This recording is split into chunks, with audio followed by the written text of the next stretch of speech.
大家好，又到小白姐姐講故事嘅時間啦！喺故事開始之前，提提大家記得訂閱我哋嘅頻道啊！小白姐姐講故事。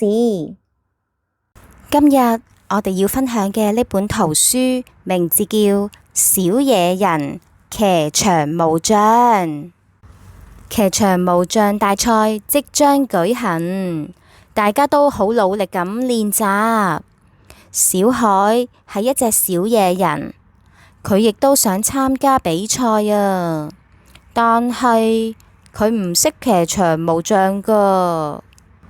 爸爸話：嚟啦嚟啦，我教你啦。但係小海搖搖頭，唔好啦，好難喎。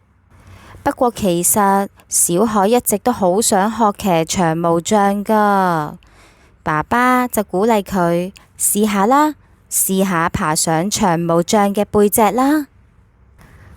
長毛象太高啦，上唔到啊！哎呀，我跳啊，長毛象唔好走啊！差啲就成功啦！哎呀，小海雖然試咗好多次，但係都係爬唔到上去，每次都係爭少少嘅。小海嘅手同埋腳都擦傷晒啦，好痛啊！佢唔想再學啦。但係爸爸話：我哋嚟諗諗其他方法啦。你不如試下用個象鼻幫你爬上去啊！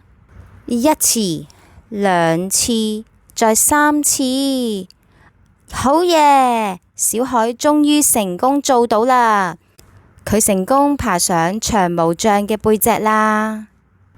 爸爸陪住小海騎長毛象，太好玩啦！行咗一圈，爸爸鼓勵小海自己騎啊。小海又驚，但係又想嘗試喎，於是佢就慢慢咁試下騎上長毛象嘅背脊上面。咦？佢發現原來騎長毛象都唔係咁難啫。小海終於學識騎長毛象啦。比賽嘅日子到啦。雖然小海冇贏到呢個比賽，但係呢，佢都仍然非常開心。返屋企嘅時候，小海仲好興奮咁話：下一次啊，我要騎獅子啊！哈哈！嚇到爸爸喺後面都擘大咗個口啊！小朋友，故事就講到呢度啦。如果你哋都鍾意我哋嘅故事，請你喺下面畀個 like 我哋啊，同埋記得訂閱我哋嘅頻道啊！